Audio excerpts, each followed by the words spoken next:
Okay, here we are just gonna build a little bit on what we just did.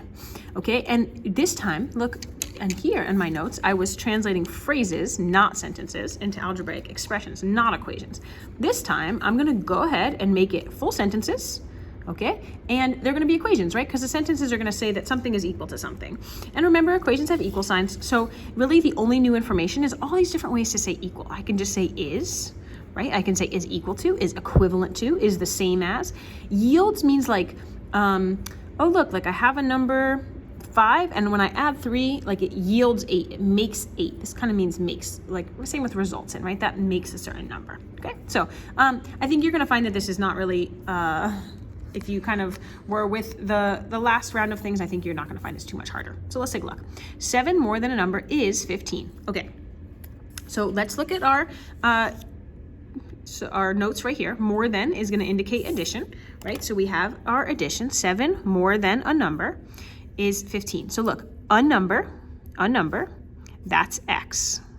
Okay, then I have 7 more than a number, right? That's gonna give me my plus sign, okay? Notice I'm using color just, I don't know, for fun. Okay, and it's 7 more than, right? So this is 7 more than a number is, here's my equal sign. Here's my equal sign. Look, I'm gonna circle whenever I see something that means equals, I'm gonna just circle it. Equals 15.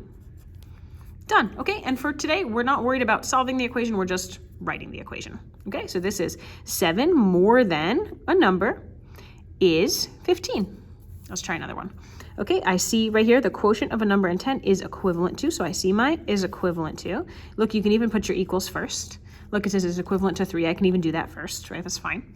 Okay, and I see the word quotient, so let me go back to my notes if I need to, and I see that quotient is here in my, right? That means division. Okay, so the quotient of a number and 10. So what I need is the quotient of a number and 10 is 3, is equivalent to 3. Look, this is the quotient of a number and 10.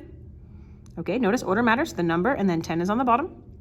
Okay, quotient means division, is equivalent to 3. Okay, here we go.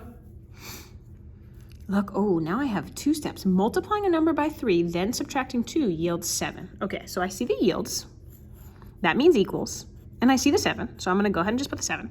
Okay, now, look, I'm taking a number. Okay, let's write the X. I'm multiplying it by 3, so what does that look like, right? Remember, and look, if you just like, oh wait, what? Okay, look, remember, multiplying by a number looks like this, right? It looks like the number right next to the variable, so I'm gonna just put the 3, right? This means multiplying, I'm multiplying this X by 3, then subtracting 2, okay? And I want you to notice, look, none of these words are on the notes, okay? But that doesn't mean we don't know anything that's not on our notes, right? We know what multiplying a number is. And then subtracting 2 yields 7, okay? This is it. Look, I'm multiplying a number by 3, then I'm subtracting 2, and that yields equals 7, all right? Last one. The product, okay, right away, I'm like, oh, product, that was in my notes. Product means multiplication. The product of 5 and a number, okay, the product of 5 and a number, that's a number times 5, is 10 more than the number. Interesting. Okay, more than equals is addition. And notice, look, this number, a number, and the number, this is the same number. It's the same. So I have to use X again. I can't use a different variable, right? This is a number and that same number. Okay, so look, this is 10 more than the number. So I'm gonna take the same number X. We don't know what the number is, but we know it's X, right? And we need 10 more than that. So we're gonna go ahead and write plus 10. Okay, so notice the product of 5 and a number is 10 more than the number, okay? The same number. All right, and these are all equations that we know how to solve, but for today, the focus is not on solving them. The focus is just on writing them.